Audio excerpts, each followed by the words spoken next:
Olá pessoal, bem-vindos à Escola Fácil com a ProShark, onde aprender é legal e divertido.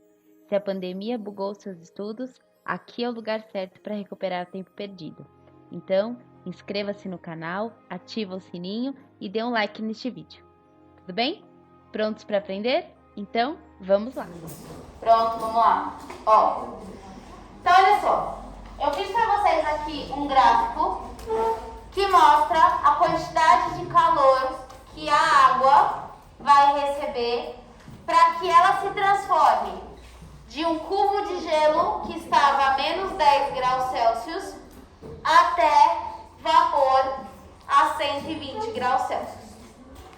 Para que a gente tenha a transformação da água de menos 10 graus Celsius até chegar em 120 graus Celsius, vão acontecer alguns processos, ok? Então, na primeira situação, que eu chamei aqui de Q1, a gente tem que a temperatura da água está aumentando. Então, a gente tem que a temperatura saiu do menos 10 e chegou até 0. Nessa situação em que a água está aumentando de temperatura, a gente vai usar para descobrir a quantidade de calor essa fórmula. Por que eu vou usar essa fórmula? Porque eu vou ter uma variação de temperatura. Depois eu quero descobrir qual a quantidade de calor necessária para que toda a água que estava no estado sólido se transforme em líquido. Eu vou usar uma outra fórmula. Por quê? Nessa situação aqui não há variação de temperatura. Toda a água está em uma única temperatura, que é 0 graus Celsius. Só que aqui é como se eu tivesse acabado de tirar o cubo de gelo de dentro do freezer. E aqui é quando todo o gelo virou água líquida. Então eu não vou ter variação de temperatura. Eu só vou observar o gelo derretendo. Neste caso, a gente usa esta outra fórmula. E aí a gente vai descobrir qual é a quantidade de calor envolvida nela. Mesma coisa aqui, ó.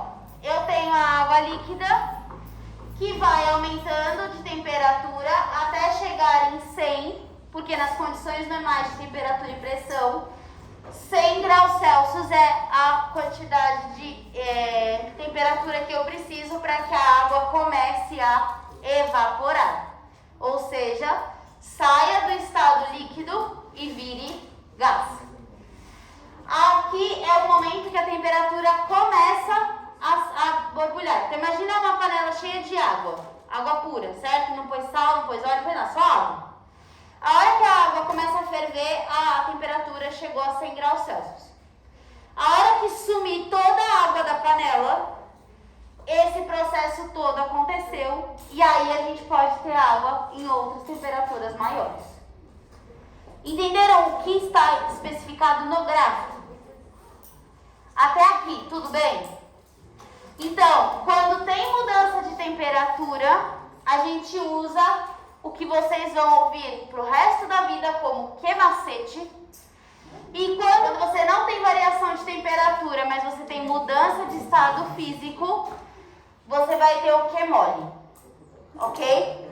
Que-macete, que-mole. Certo? E aí, como que a gente usa essas fórmulas? Primeiro vamos entender o que tem em cada uma das fórmulas.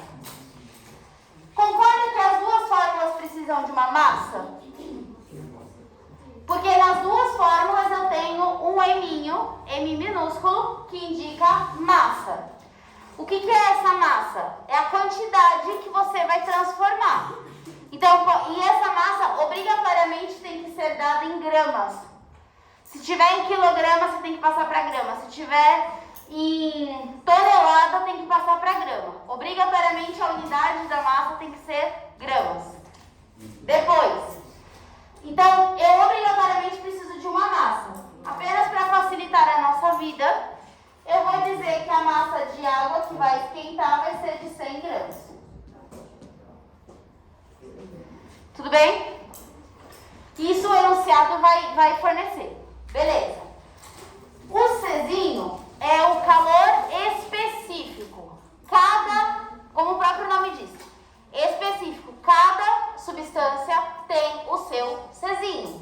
e o enunciado vai te falar o valor desse Czinho. No caso da água, esse Czinho é diferente para a água em estado sólido da água em estado líquido. No caso da água congelada, ou seja, na água na forma de gelo, esse Czinho tem um valor. No caso da água líquida, ele tem outro valor. Tudo bem até aqui? Sim? É um número que mede a facilidade de aumentar de temperatura. Alguns objetos aumentam de temperatura mais fácil, então eles têm um Czinho menor. Outros objetos ou outras substâncias têm um Czinho maior, então é mais difícil deles aumentarem a temperatura. Tudo bem até aqui?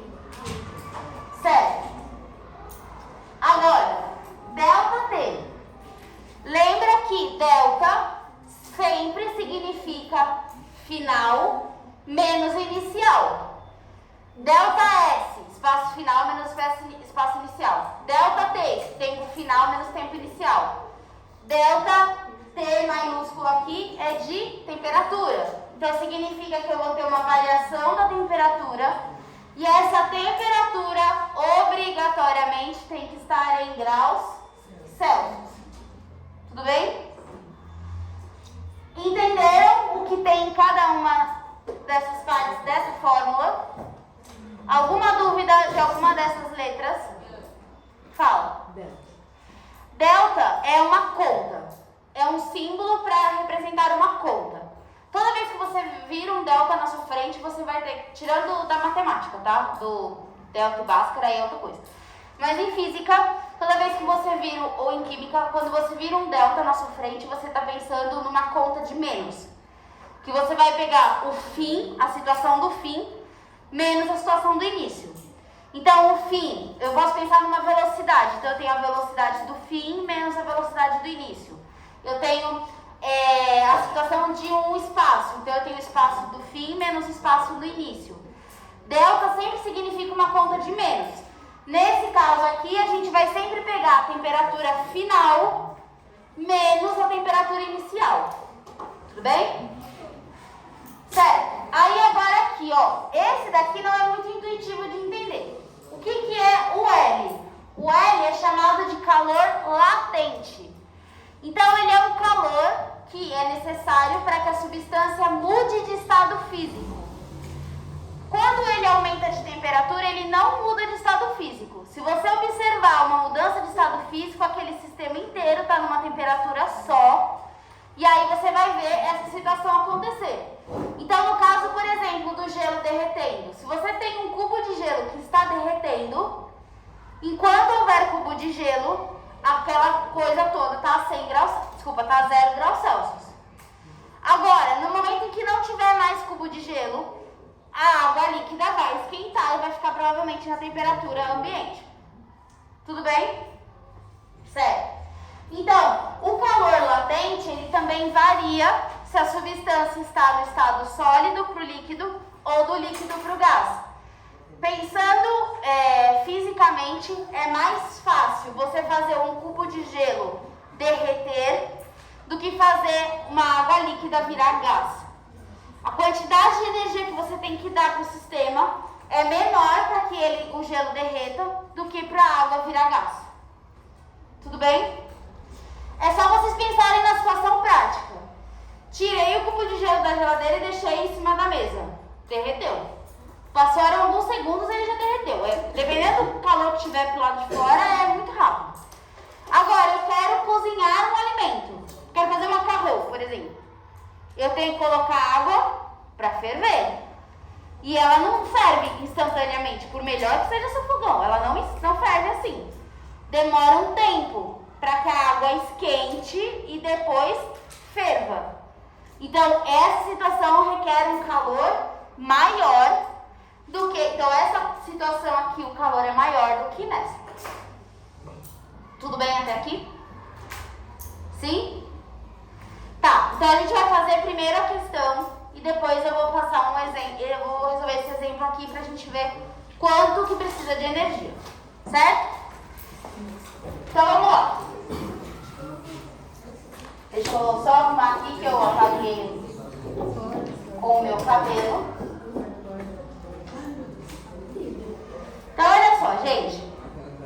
Na questão 27, ele diz assim: possível calcular a quantidade de calor trocada em um sistema por meio da relação matemática Q igual a M vezes C vezes delta T.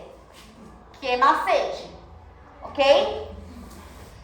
Essa relação é conhecida como equação fundamental da calorimetria. Calorimetria é a área que estuda as trocas de calor.